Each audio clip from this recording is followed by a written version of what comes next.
오늘 주시는 하나님의 말씀은 창세기 1장 1절로 5절까지의 말씀입니다.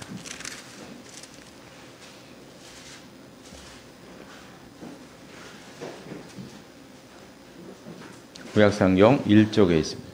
창세기 1장 1절로 5절 말씀까지 한 절씩 교독하시겠습니다. 제가 먼저 1절을 읽겠습니다. 태초에 하나님이 천지를 창조하시니라.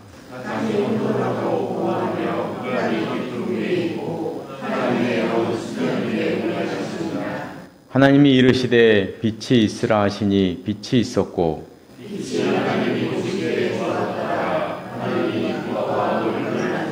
함께 보겠습니다.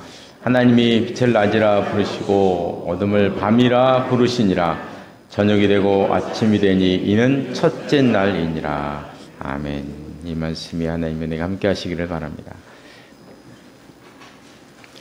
우리가 이제 성경을 공부하다 보면 제가 늘 이제 강조하는 건데요. 성경의 내용보다 성경을 보는 관점이 중요할 때가 많다 하는 말씀을 가끔 드렸고요. 맨 앞에 나와 있는 부분은 제가 1년 전에도 처음 제가 주일 성경 공부를 시작할 때 했던 내용입니다. 성경 공부에서 제일 중요한 게 무엇인가를 이제 누가 저에게 물으신다면 저는 분명히 그렇게 얘기할 것입니다. 성경을 보는 관점이 중요합니다. 이 말씀을 드릴 거예요. 왜냐하면 이단도 성경을 사용하기 때문입니다. 신천지도 성경 사용하고요. 여호와 증인도 성경을 갖고 다니고요. 구원파도 성경을 가지고 있고요. 심지어는 이슬람도 구약 성경을 갖고 있고. 그러면 그 이단과 우리의 차이점이 무엇이냐? 그건 간단합니다.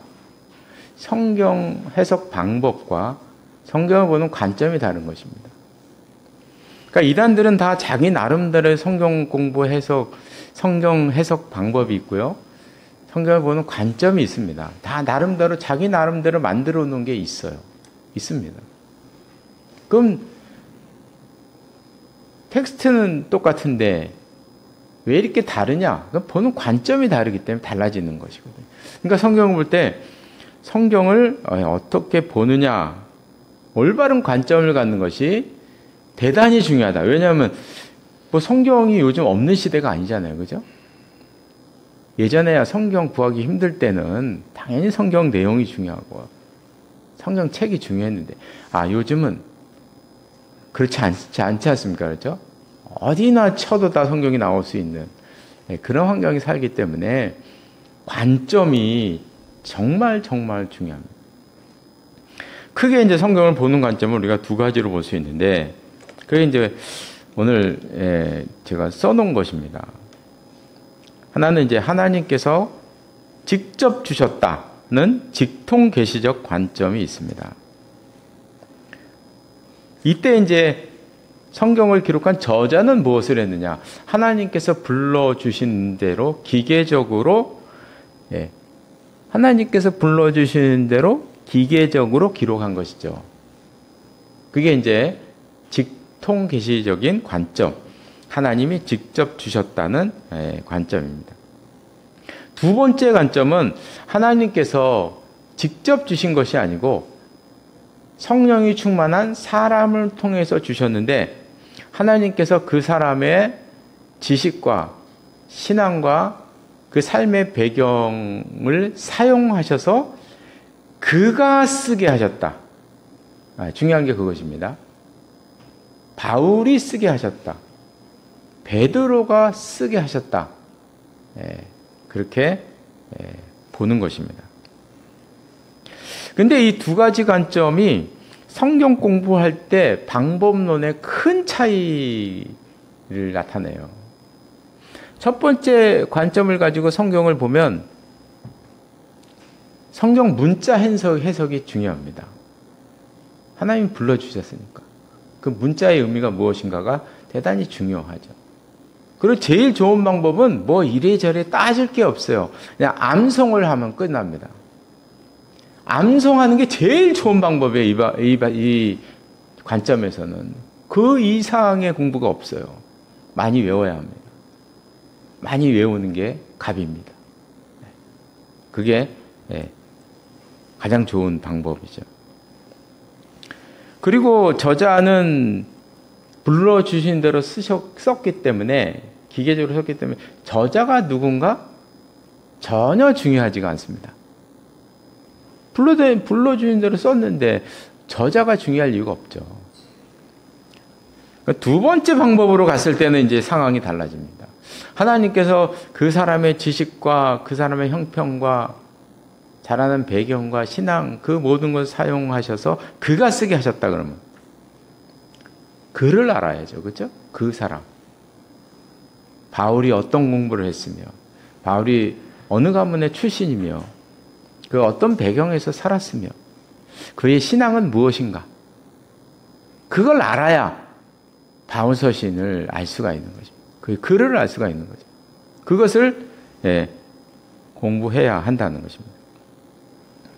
예를 들면 우리가 한번 성경을 볼 때 바울 서신과 베드로 서신을 이렇게 한번 비교를 한번 딱 해보면, 바울 서신과 베드로 서신을 비교해 보면 문체도 다르고, 그리고 헬라어 급도 다르고, 그 헬라어를 공부하는 분들이 그래요. 바울이 쓴 헬라어와 베드로가 쓴 헬라어 급의 차이가 있다고 보는 거죠. 급의 차이가 있다고 봐요. 그렇게 보고 있더라고요. 그 각각의 특징이 있어요. 베드로가 즐겨 사용하는 단어, 베드로서에서 즐겨 사용하는 단어, 내용, 바울이 즐겨 사용하는 단어, 내용, 이런 거에 다르죠. 구분이 되죠. 자, 그럼 우리가 한번 1번의 관점에서 불러서 썼으면 이런 차이가 왜 날까요? 왜 단어 차이가 나며, 왜 헬라어 수준 차이 나며, 왜? 우린 다 알고 있습니다. 그렇죠? 베드로의 그 지식 수준이 높죠. 바울의 지식 수준이 베드로보다 훨씬 높죠. 당연히 차이 날 수밖에 없는 것입니다. 그러나 1번의 관점에서 보면 차이 나면 안 되죠. 왜요? 하나님이 불러주신 대로 썼는데, 기계적으로 썼는데 왜 이런 차이가 날까요?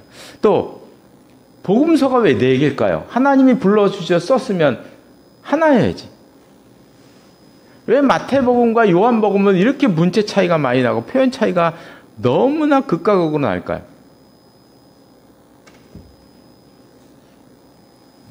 일본어로 하면 이런 모든 건 설명이 되지 않습니다. 좀 이상한 거죠, 그거 다. 2번으로 보면 다 해결이 됩니다. 2번으로 보면 다 해결이 돼요. 그래서 우리가 성경을 볼 때는 항상 2번으로 보셔야 합니다. 2번으로 보셔야 돼요. 반드시. 이거는 반드시 그렇게 하셔야 돼요.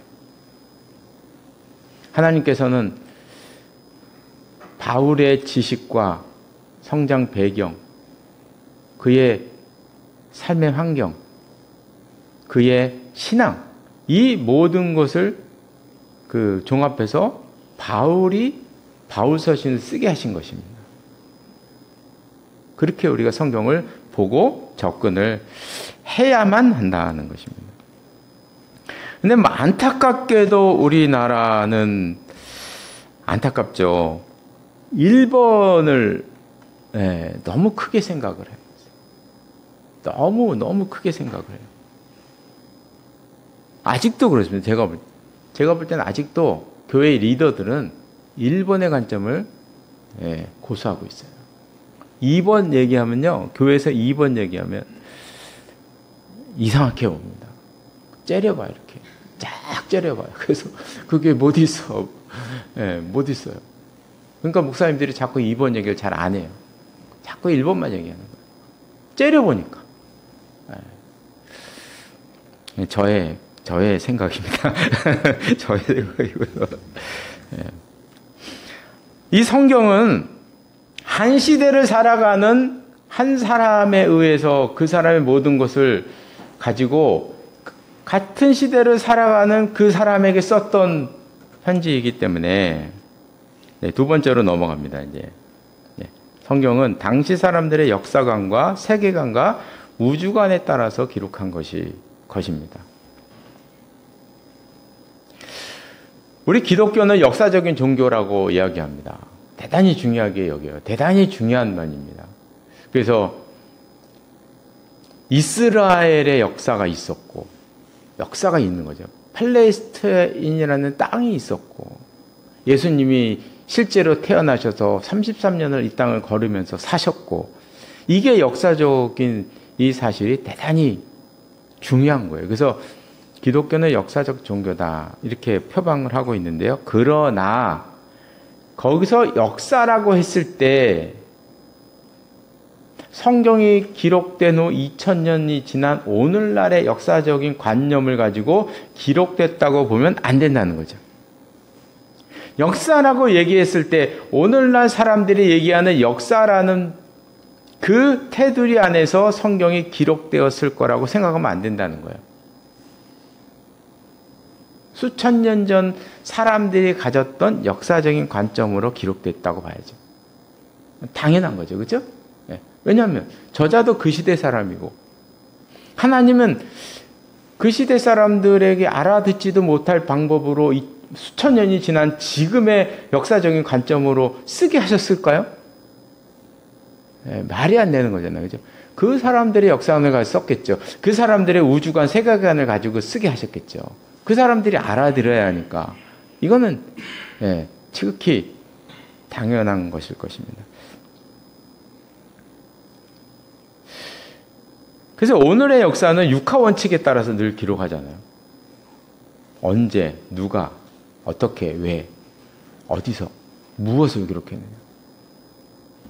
팩트를 이렇게 쓴 다음에 거기에 대한 뭐 역사가 해석이나 있거나 그러죠.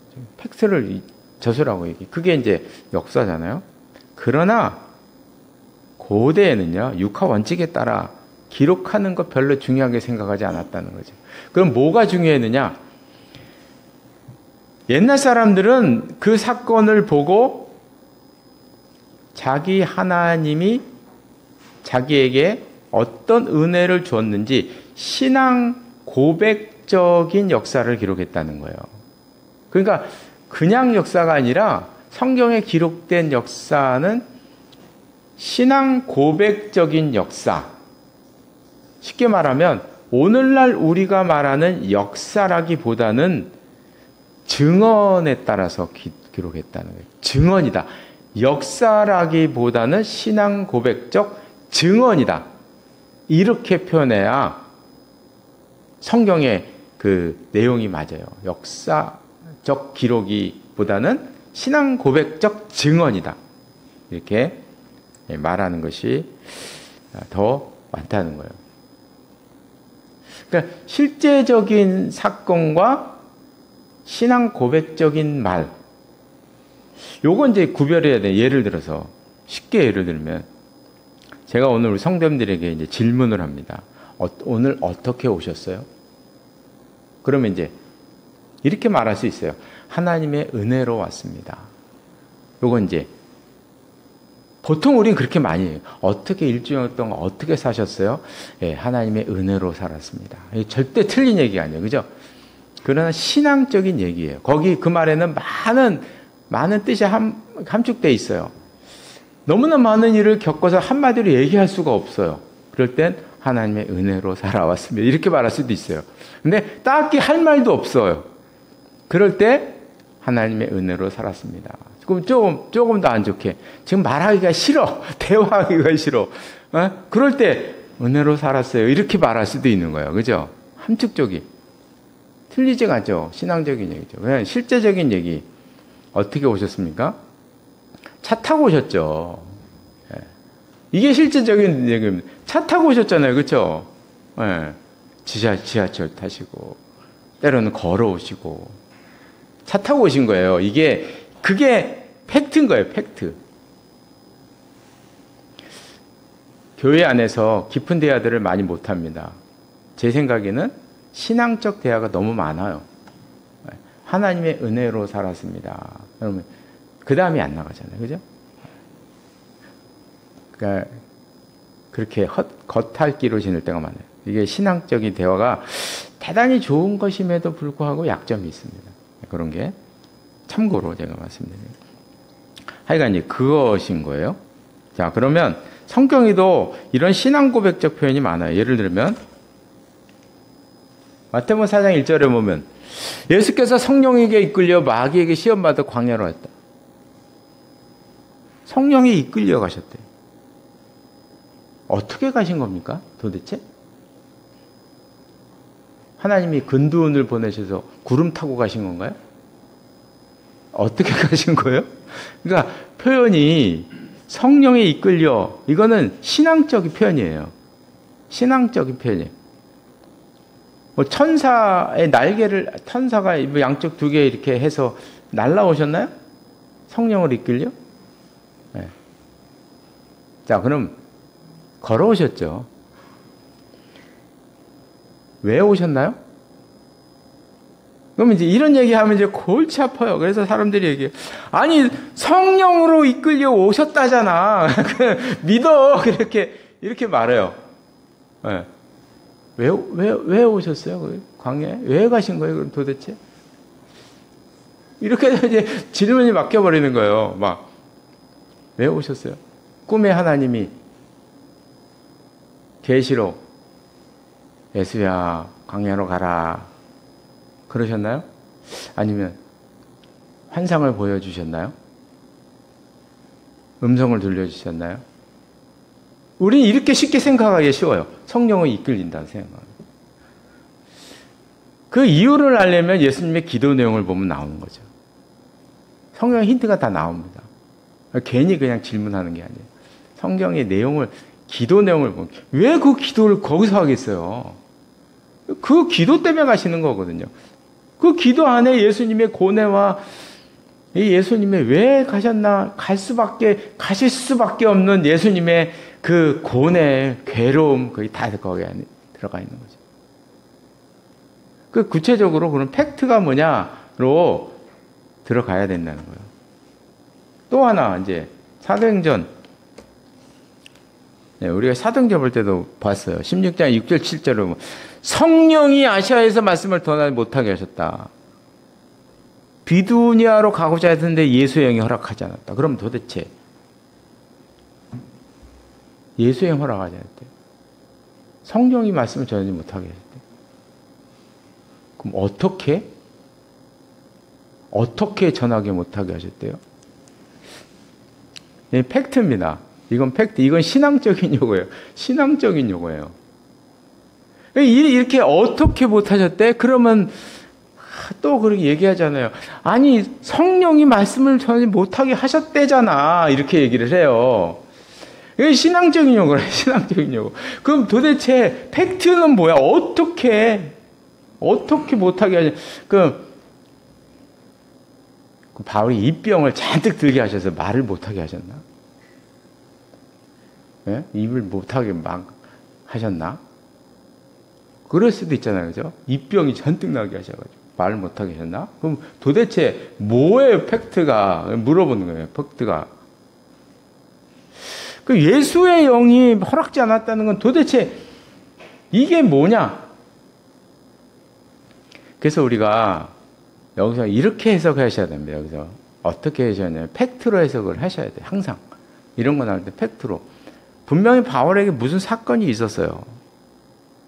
근데 그 사건이 일어나는데 사도 바울은 그 사건을 하나님이 막으신 것으로 해석을 하신 겁니다. 그렇게 해석을 하신 거예요.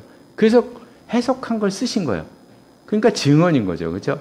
그러니까 신앙 고백적 증언인 거예요. 바울의. 근데 우리는 이 말씀을 볼 때 팩트를 생각해야 돼요.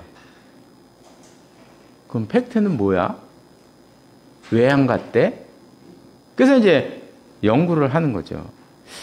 제일 일감으로 떠오르는 거는 유대인들의 방해입니다. 충분히 가능성이 있어요. 이건 50-60% 이상의 가능성이 있는 얘기예요. 가는 길에 유대인들이 진치고 바울 죽이려고 기다리고 있다는 소문을 들었어요. 못 가는 거죠. 그럼 사인으로 받는 거예요. 하나님이 막으시는구나. 다른 길로 가는 거죠. 팩트가 있는 거예요. 팩트가. 그거를 우리는 생각을 해야 된다는 것.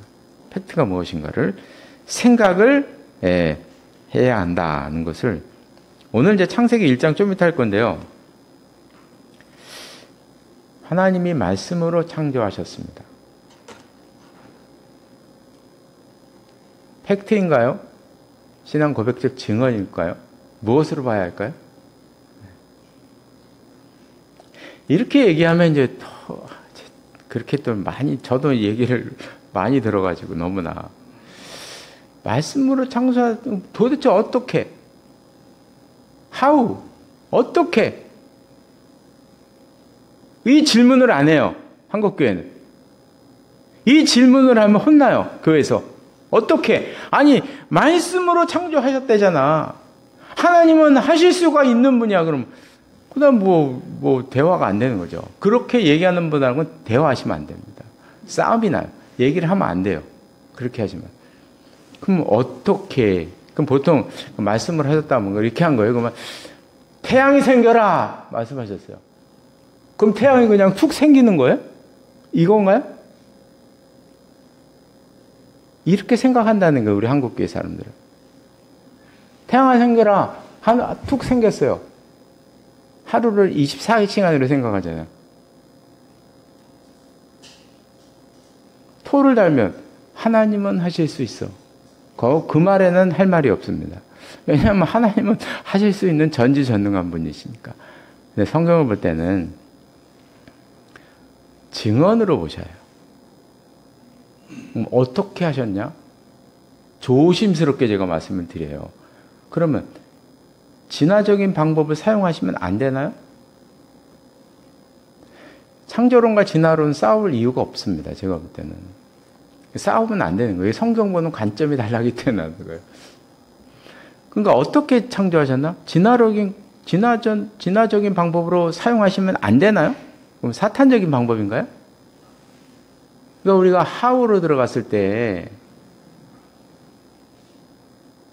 여러 가지 방법론이 나올 수가 있죠. 조금 이따 제가 연이어서도 말씀을 드리도록 하겠습니다. 그 다음 문제는 신앙 고백에는요, 과장과 축소가 따를 수밖에 없습니다. 제가 신앙 간증을 별로 좋아하지 않습니다. 왜냐하면 신앙 간증하면요, 그거는 과장입니다. 그리고 자기가 겪은 거를 이게 보편화시켜버리는 잘못을 범하게 돼요. 그가 받은 은혜는 독특한 하나님의 그만의 방법이겠죠. 그렇죠? 근데 간증이라는 거 그거 얘기하면 너는 왜 그렇게 안 됐어? 라는 너도 그렇게 해야만 해 하는 무언의 압력이 가해지는 거예요. 아, 그 사람의 은혜인데 나는 그게 은혜가 안 됐다고 나는 그러면 은혜가 없나? 이렇게 돼버리는 거예요. 간증은 아주 맹점이 많아요. 무슨 파워풀하기도 해요. 은혜롭고 막 감동적이에요. 그러나 맹점이 있습니다. 간증은요, 피하시는 게 좋습니다. 피하시는 게. 간증을 할 때는 반드시 생기는 게 있어요. 과장이 생깁니다. 과장. 축소가 생기기도 해요. 그래서 우리가 이제 성경을 보면 성경의 역사도 이스라엘에 집중되잖아요. 그죠? 그 당시 있었던 페르시아와 로마와 바벨론, 무수하게 엄청난 인류의 역사를 이끌었던 그 역사들은 성경에 없죠. 다 생략돼. 그냥 이름만 간단 나오는 거예요. 그런데 관심이 없는 거예요. 하나님께서 이 전 세계의 역사를 주무르신다. 그러면 그런 것도 다 이렇게 써야 돼. 그런데 관심이 없는 거예요. 네. 옛날 역사가는 그런데 관심이 없어요. 지금 이스라엘 안에서 역사하셨던 놀라운 자기가 체험했던 거기에 대한 증언을 써야 되니까 거기에만 이렇게 한정이 돼서 축소가 되는 거죠. 한정이 되는 것입니다. 한번 이 성경 말씀을 보면 이스라엘 자손이 그들의 조상의 가문대로 따라 계수된 자니 모든 진영의 군인 곧 계수된 자의 총계는 60만 3,560명이라. 애굽에서 출애굽에 나온 사람들의 그 숫자를 셌는데 군인만 60만 3,550명이라는 거죠. 그러면 이제 군인이 남자니까 여자까지 합치면 곱하기 2를 해야겠죠. 아이 하면 또 곱하기 3을 해야겠죠. 군인이 아닌 노인 곱하기 또 하나 해야겠죠. 그래서 4배를 곱하면 200만 명으로 예상을 하고 있습니다. 출애굽한 사람이 200만 명이다 이렇게 이제 보는 거죠. 200만 명이면 대구의 인구가 230만 명, 전라도 광주광역시의 인구가 140만 명입니다. 그럼 이제 200만 명이 홍해를 건너요. 심렬종대로 건너면 어떻게 될까요? 심렬종대로 걸어요. 걸어서 건너가요. 그러면 몇 시간 내에 건너나요? 이거 몇 박 며칠 걸리지 않을까요? 제가 과장대가 아닙니다. 그렇죠? 그리고 야영을 했다고 200만 명이 야영을 해요. 작년에 우리가 그 챔버리인가요? 챔버리 야영하는 거 봤잖아요. 그죠? 10,000명이 됐나? 그래, 10,000명이 안 됐을걸요, 아마. 10,000명은 넘었겠네요, 애들이. 그럼. 그 인원이 야영했는데 난리가 났잖아요. 그죠? 200만 명이 광야에서 야영을 해요. 200만 명이 야영을 해요. 이거를 어떻게 설명을 해요? 이 설명이 됩니까?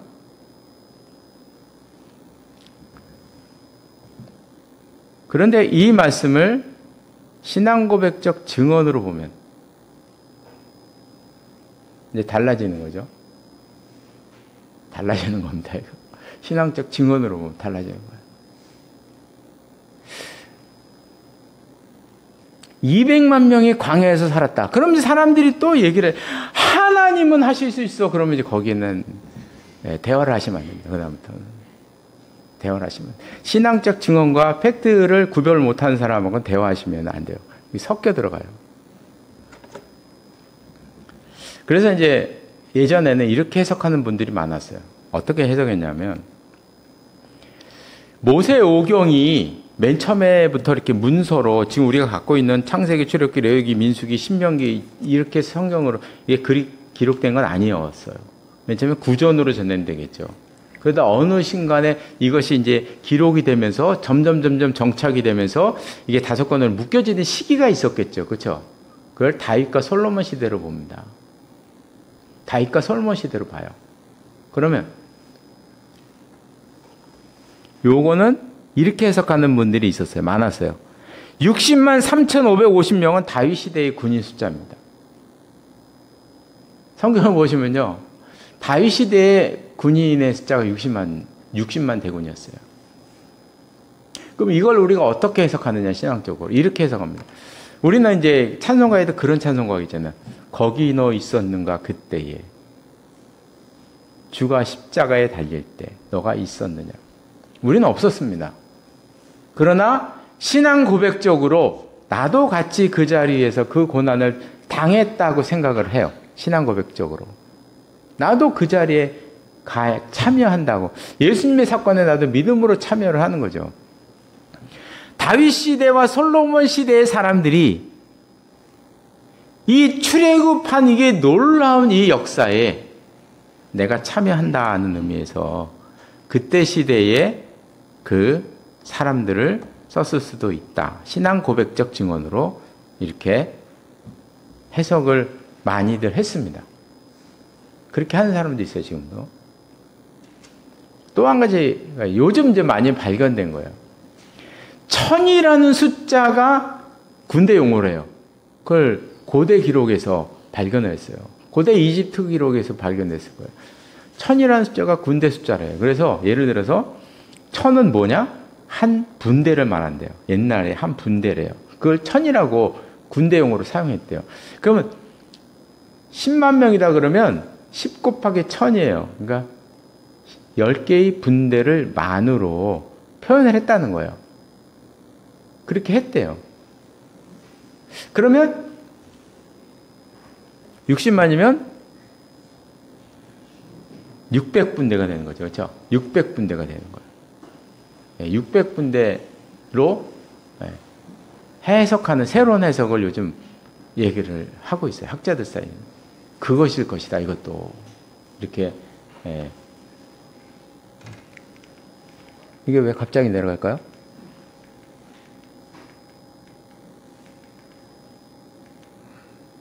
갑자기 이상하네.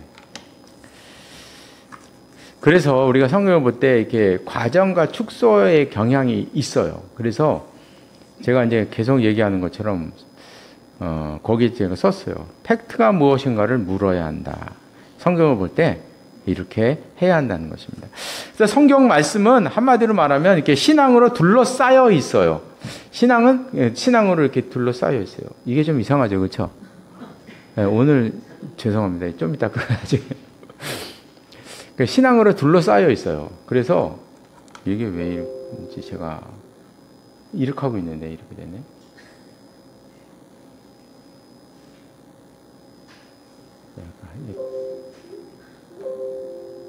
죄송합니다. 이게 너무 중요한 내용이니까 이걸 기억하라고 잠시 틈을 주는 거예요, 지금 이게. 이게 여러분 이제 잠깐만요. 요거만 그림으로 안 되겠다. 요거 그림으로 딱 기억하고 계십시오. 됐습니다. 요거는 꺼야 죄송해요.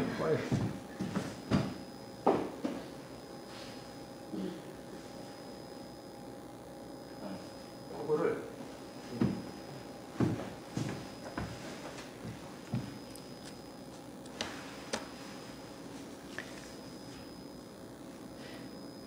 성경은 됐습니다. 성경은 신앙으로 둘러싸여 있기 때문에 그 팩트가 무엇인지를 물어야 한다.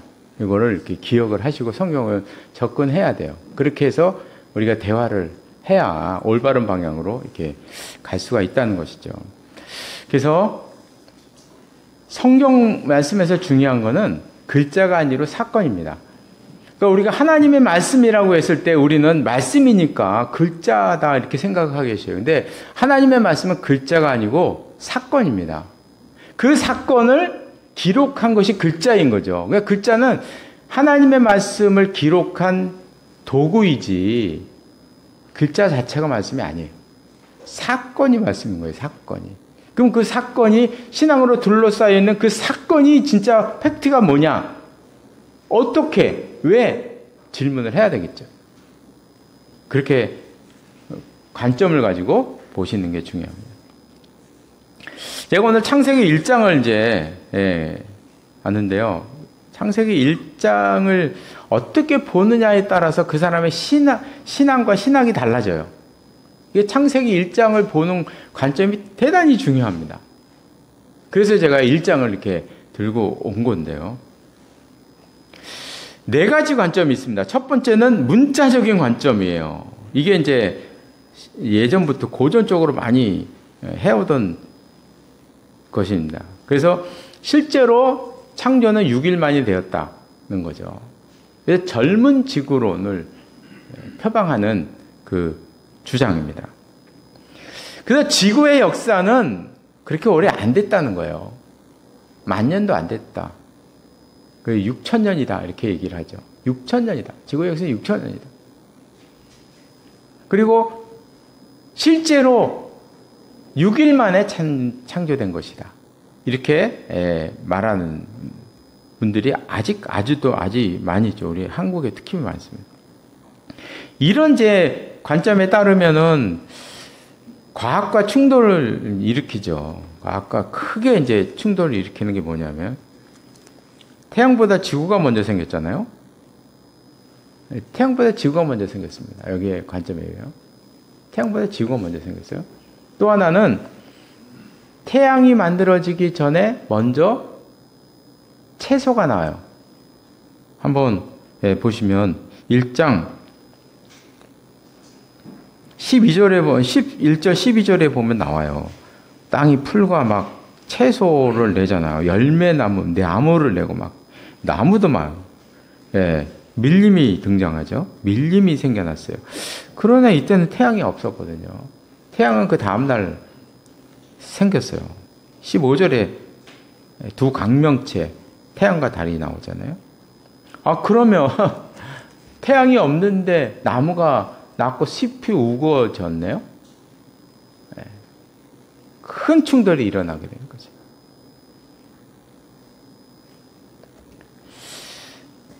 무조건 믿으라 그러면 어쩔 수 없어요. 하나님은 하실 수 있어. 그러면 우리 할 말이 없어요. 그러나 이제 두 번째 방법이 또 해석이 있다는 거죠. 이게 지금까지 우리가 많이 봤던 그 내용에 따르는 것입니다. 고대 우주관에 따라 기록되었다는 거예요. 그 고대 우주관은 지금의 우주관과 다르죠. 땅은 평평했고, 예, 땅이 아까 이제 보신 것처럼 땅은 여기 있고 하늘이 이렇게 덮여 있는 것처럼 5분 이렇게 덮여 있는 것 마냥 이렇게 덮여 있었다는 거예요. 덮여 있었다. 그럼 이 세계관에 의하면 뭐부터 만들어야 되겠습니까? 이거부터 만들어야 땅이니. 예, 땅부터 만들어져야 되는 거죠. 이 있으면 땅부터 만들어져야 되는 거죠. 그 다음에 하늘이 만들어지는 거죠. 이제 땅과 하늘이 만들어지고, 그 다음에 이제 별들이, 땅 위에 막 채소가 나고, 그 다음에 별들이 만들어지는 거죠. 그래서 이것은 고대 우주관에 의해 그 다른 것으로 이렇게 기록을 한 것이지, 지금의 뭐 과학적인 관점으로 봐서 그렇게 만들어진 것이 아니라, 이건 고대 우주관에 비추어서 만들어진 것이다. 이렇게 보는 것입니다. 그래서 2번의 관점에서 보면 1번의 모든 문제가 다 일시에 해결이 되죠. 과학적 1번의 관점에 봤을 때 과학과 너무나 큰 충돌이 많이 일어나는 이것이 2번으로 하면 다 해결이 됩니다. 다 해결이 됩니다. 또 있습니다. 3번. 바벨론 포로 시대에 기록되었다는 관점인데요. 창세기, 출애굽기, 레위기, 민수기는 전통적으로 모세를 통해서 기록됐다고 이렇게 보고 있어요. 모세로부터 기인한다고 이렇게 보고 있는데, 이 관점은 전혀 다르죠. 창세기 1장은 바벨론 시대에, 그러니까 한참 후대의 기간이죠. 그때에 포로 잡혀간 유대인에 의해서 이렇게 말하고 있는데, 왜냐하면 이렇게 해석하는 거예요. 창세기 1장에 기록되어 있는 이런 것들 있잖아요.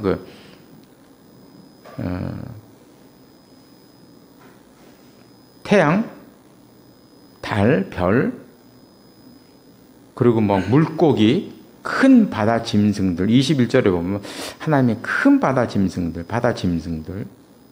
이런 것들은 다름이 아니라 바벨론이 섬기던 신들이었다는 거예요. 이들은 다 바벨론인들이 고대로부터 신으로 섬겼던 존재들인 거예요. 신이에요, 다. 그들이 봤을 때. 그럼 창세기 1장은 무엇을 말하느냐? 지금 바벨론 포로에 잡혀갔던 사람들, 거기서도 2세, 3세도 날 거 아니야. 2세, 3세는 바벨론의 영향을 받을 수밖에 없겠죠. 그리고 주위에는 그 이방신을 섬기는 바벨론들이 자기들을 괴롭히고 있잖아요. 여기서 무엇을 말하냐면, 지금 바벨론 사람들이 너희들이 믿는 그 신은 신이 아니라는 거예요. 창세기 1장은. 신이 아니다. 그것은 피조물이다. 네, 엄청난 선포인 거죠. 창세기 1장은 고대 사람들의 관점에서 보면 이건 엄청난 선포인 거예요. 너희들이 믿는 신은 신이 아니라는 거예요. 그건 피조물이라는 거예요. 만들어진 존재라는 거예요. 이 세상을 만드신 분은 따로 계시다. 그게 창세기 1장이에요. 그래서 3번의 관점에서는 무시하면 안 돼요. 3번의 관점은. 이게 얼마나 중요한 내용이냐면 3번은 지금 창세기 1장에서 창조론이냐 진화론이냐 이런 거 갖고 논쟁할 게 아니라는 거예요. 이거 메시지가 중요하다는 거예요. 메시지가. 창세기 1장. 우리는 창조나 지지나 이거에 너무 많이 협의돼가지고 창세기 1장의 메시지를 못 읽고 있어요. 진짜 메시지는 고대 사람들의 관점에서 한번 고대 사람들이 창세기 1장을 읽었다고 한번 생각을 해보세요. 자기가 믿는 신들이 신이 아닌 거예요, 이건요. 다 엄청난 선포인 거예요, 1장은, 창세기 1장은. 이 중요한 선포, 이 메시지를 잃어버리고 있어요. 논쟁 아니라고. 진화론 논쟁 아니라고 잊어버리고 있어요, 이거를. 아니, 이러면 안 되죠, 창세기. 창세기 1장의 기록 목적은, 그거라는 거예요. 그 메시지. 그래서 이 3번의 이 내용이 대단히 중요한 그 관점입니다. 대단히 중요한 관점. 우리에게 중요한 걸 알려주고 있어요. 4번은 나중에 또 한번 제가 문학적 기법으로 사용했다는 분도 있어요. 그래서 우리가 이제 오늘 제가 말도 천천히 했어요. 오늘 천천히 하면서 천천히 했는데요. 이게 보는 관점이 이게 너무 중요하기 때문에 제가 이 관점을 제가 내년에 또 할 수도 있어요. 얘기를 매년 얘기할 수도 있어요. 저는 이거를 해달라면 또 해요. 우리 성도님 혹시 한 번 더 해주세요. 그러면 전 또 합니다. 당연히 이게 너무 중요하니까 저는 그래서 이거를 꼭 기억을 하셔서 성경은 신앙 고백적 증언이다 하는 이것을 기억을 하셔서 볼 때 팩트를 이거 신앙적인 용어와 팩트적인 용어를 이렇게 좀 우리가 구분할 수 있는 구분해서 이야기할 수 있는 이렇게 돼야 돼요. 성경을 볼 때 그렇게 할 수 있는 우리 모두가 되었으면 좋겠습니다. 기도하시겠습니다. 하나님 아버지, 하나님께서 우리에게 주신 놀라운 계시의 말씀 성경을 어떻게 우리가 보아야 하는가 너무나 중대한 내용을 가지고 함께 생각하며 연구해 보았습니다. 저희들에게 함께 해주셔서 이 말씀을 볼 때마다 정말 하나님의 진정한 뜻이 무엇이며 하나님께서 일으키신 진정한 사건이 무엇인지 바로 알게 하시고 바로 느끼게 하시고 그 하나님의 메시지를 들을 수 있는 저희들 될 수 있도록 인도하여 주시옵소서. 예수님의 이름으로 기도드리옵나이다. 아멘.